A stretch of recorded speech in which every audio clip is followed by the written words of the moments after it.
When we get to the end of this Business Renovator today, you're going to have an acronym that's going to help you provide evidence to the people you're trying to lead, influence, and persuade.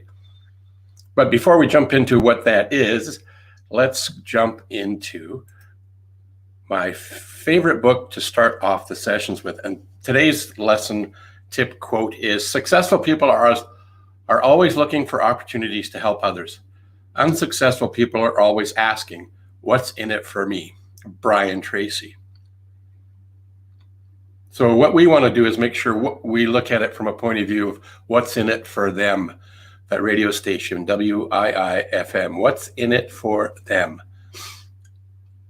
Brian, the author of this book, Brian Monahan, as you can see on the screen there, his take on this is, if you're listening to W-I-I-F-M, what's in it for me, radio, and you're a customer service professional, you've tuned into the wrong station. W-I-I-F-M is for your customers. Brian and I apparently have the same belief, same philosophy. Your station is KSAS, Keep Smiling and Serving. I love that. I'd never heard that before, Brian, before reading it in your book. You can pick up KSAS worldwide. You just need to remember to tune in. Tune in to KSAS, 24 hours a day, 7 days a week, KSAS. And if you do go to the radio station on the FM frequency, W-I-I-F-M, remember it's W-I-I for them, not for us.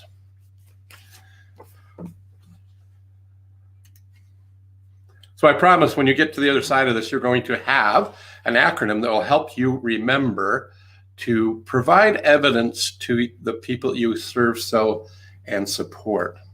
And evidence is something, if you were going to a court of law and you had a lawyer who wasn't very good at presenting evidence and the case very strongly, and he thought you were a nice guy and he thought you were innocent.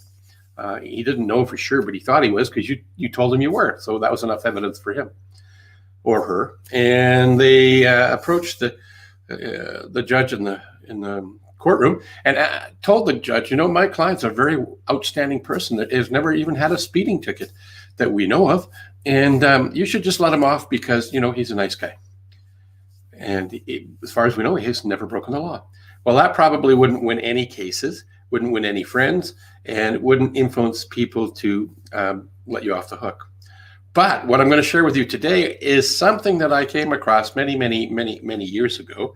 I could almost count the decades. It's still relevant today. Maybe the technology we use today has changed, but providing the evidence that people require, because if we, the salesperson, the leader, the influencer say it, it's a claim.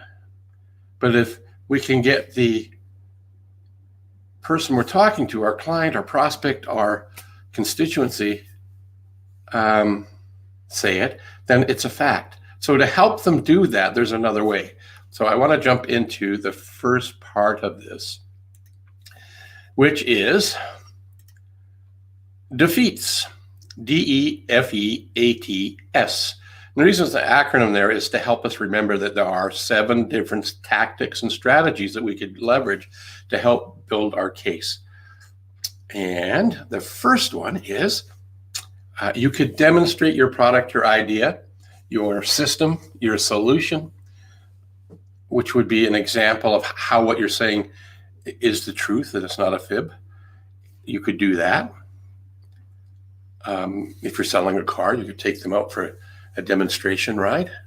If you're going to raise the seat here a bit. Whoops, wrong way.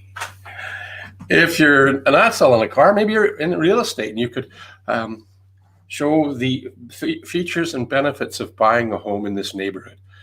Having examples, well, we'll get into that. Examples comes next. But you could demonstrate the house, walk them through it, explain some of the cool features that are in the home that would benefit them, like the heating system might be something that's significantly important to the people you're showing the home to, because it could end up saving them money in their heating and making their living environment that much more comfortable. An exhibit could be again with exhibiting the house It could be a sample of the product that you have.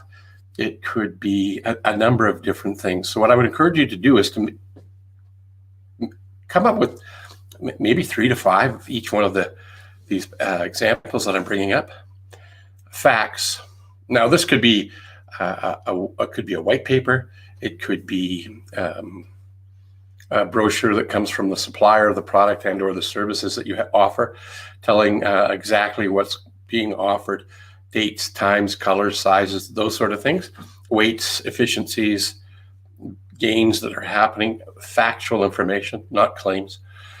An example would be if you're in the flooring industry, you could have samples of the flooring product, carpets, hardwood, tile, that sort of thing. If you're, again, in the car industry, you could show some of the examples of what do you call it? Diamond Coat. That's a product brand name. I don't, that protects the paint.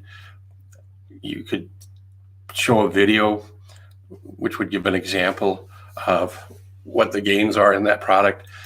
Analogy, that's really basically a metaphor, a story that is a powerful way to help people understand the gains and the benefits and advantages by talking about past people that you've served or people that you've heard of that have had the gains and the benefits of your products and services by telling a story. And one of the ways to capture stories and remember them is to leverage what we use now in the world of the online marketing. People are looking for keywords. Keywords are used for advertising dollars and campaigns.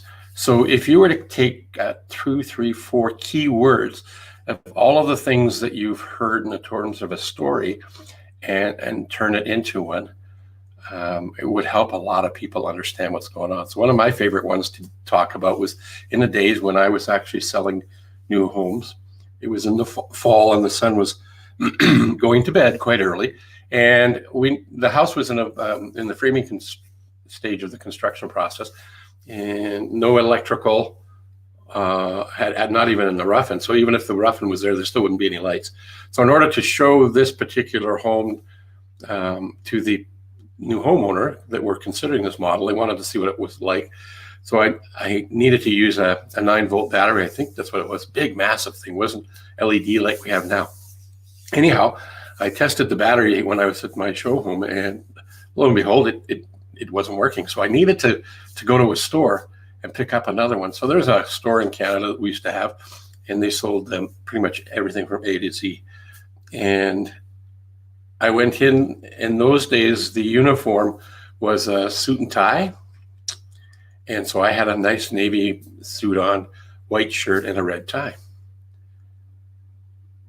And I was looking for something in the store, like the battery, and I was trying to find out where they were actually. And on my way to getting to where they were, I was accosted almost by one of their customers. And they were giving me a hard time about how my staff wasn't serving them very well, and people weren't coming to answer their questions, and they thought I should do a better job, and they wanted me to come over and reprimand somebody. So what I learned in that experience was that packaging sometimes can be providing the wrong message. People assume because I had a suit and tie on that I had some authority within the store. I was just like this individual. I needed to find what I needed, go to the till and pay for it. I had no special privileges.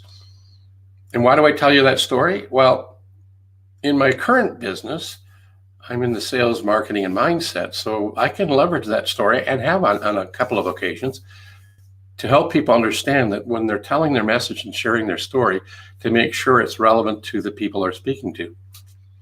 And it supports by providing an anecdotal analogy to their audience. So that's an example. I'm sure you have yours. I would get you to collect your core stories that can support you in your analogies. Statistics, again, that's another form of facts, but it could come from a third party. It could be maybe you found something on Google, or maybe an association you belong to has some data that you could share with your clients and your prospects that validates and confirms the things that you're saying are not just claims, they are actually facts. And the last one, but not least, is testimonials. And in today's world, testimonials are one of the easiest ones to do. Social proof is really kind of a testimonial. So if you're getting rave reviews on Facebook, LinkedIn, Instagram, or other places, they could be written, they could be a video, they could be just an audio. How you use it is totally up to you. I encourage you to be creative in your approach to providing evidentiary information that supports the things you say. Because remember, you, the salesperson, the leader, the influencer, if you say it, or if that's my role and I say it, it's a claim. So right now, what I'm telling you is a claim. But I can back it up with some evidence. If you would like to get a copy of an article that I wrote that talks about defeats and how I've used this and how you could leverage this in your own business, your own life, send me an email and put defeats in the subject line. And you can just go right up to here, phil@coachphil.ca. Or if you see this on Facebook, you can just send me a direct message and I will respond back with a copy of the PDF that I have. It's not that long. I think it's maybe 3 pages, 2.5 pages. Not very long, but very informative. And it's been a valuable tool that I use for all of the sales training I do. And I encourage the people that I work with to come up with their own list of evidentiary pieces under each one of the 7 categories that's represented in defeats. So that's my tip today on the Business Renovator. It's kind of sales related, a little bit on the marketing side, but it really supports you and your sales message. I see somebody's popped in and made a comment. It's Eric Bam. Now, if you want to know anything about pizzas, even though he doesn't sell pizzas, he helps people who sell pizzas provide an excellent product, though, because they sell perfect pizza crust. I think I got that right. If I didn't, he's going to chastise me, but not very hard. He's a very forgiving guy. Good morning to you, Eric Bam. Welcome to another live stream of the Business Renovator and tips and tricks. I know it's not one of your favorite things to do. Testimonial, Phil rocks. Thank you very much. Let me put that up there. I should do a screen capture, but I don't know how to do that because I don't have an Apple. I'd have to get out my special piece of software, so I'm not going to do that.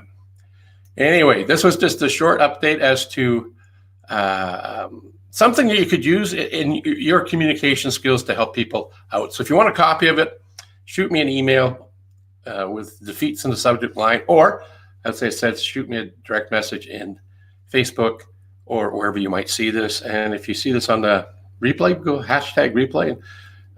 If you like what you're hearing here, please share this out to your community. Until next time, which will be tomorrow, I have Ron Goodwin on, and we're going to just talk about 2 old guys being entrepreneurs and the keys to success that we've had along the way. So until tomorrow, be safe, have fun, and serve the hell out of the people you work with.